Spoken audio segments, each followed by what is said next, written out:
जिल्ह्यात अफवांमुळे पेट्रोल पंपावर मागणी व पुरवठा यामध्ये असमतोल निर्माण झाल्याने आपत्ती व्यवस्थापन अंतर्गत प्रशासनाकडून आवश्यक निर्बंध लागू करण्यात आले आहेत। नागरिकांनी अनावश्यक गर्दी टाळून केवळ आवश्यकतेनुसारच इंधन घेण्याचे आवाहन जिल्हाधिकारी कार्यालय कोल्हापूर पुरवठा शाखा यांच्याकडून प्राप्त आदेशानुसार कोल्हापूर जिल्ह्यात पेट्रोल व डिझेलचा पुरेसा साठा उपलब्ध आहे। तथापि समाज माध्यमांवर पसरवण्यात आलेल्या अफवांमुळे नागरिकांकडून पेट्रोल पंपावर अनावश्यक गर्दी होत असून मोठ्या रांगा लागलेल्या दिसत आहेत, ज्यामुळे मागणी व पुरवठा यामध्ये तात्पुरता असमतोल निर्माण झाला आहे।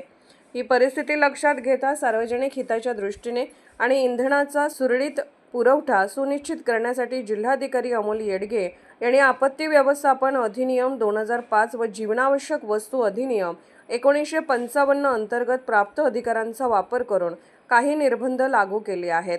या आदेशानुसार आता दुचाकी वाहनांसाठी जास्तीत जास्त 200 रुपयांपर्यंत आणि 3 चाकी व 4 चाकी वाहनांसाठी जास्तीत जास्त 2000 रुपयांपर्यंत इंधन भरता येईल।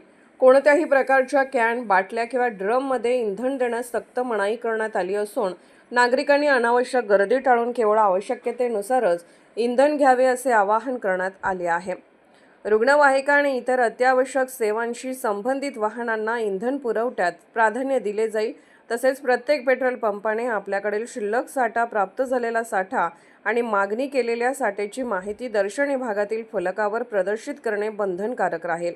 सर्व पेट्रोल पंप धारकांनी या आदेशाचे काटेकोरपणे पालन करणे आवश्यक असून उल्लंघन करणाऱ्यांवर कायदेशीर कडक कारवाई करण्यात येईल। हा आदेश 25 मार्च 2026 पासून तात्काळ प्रभावाने लागू करण्यात आला असून तो 31 मार्च 2026 पर्यंत लागू राहील। पत्रकार सागर जमने, कुंभोज।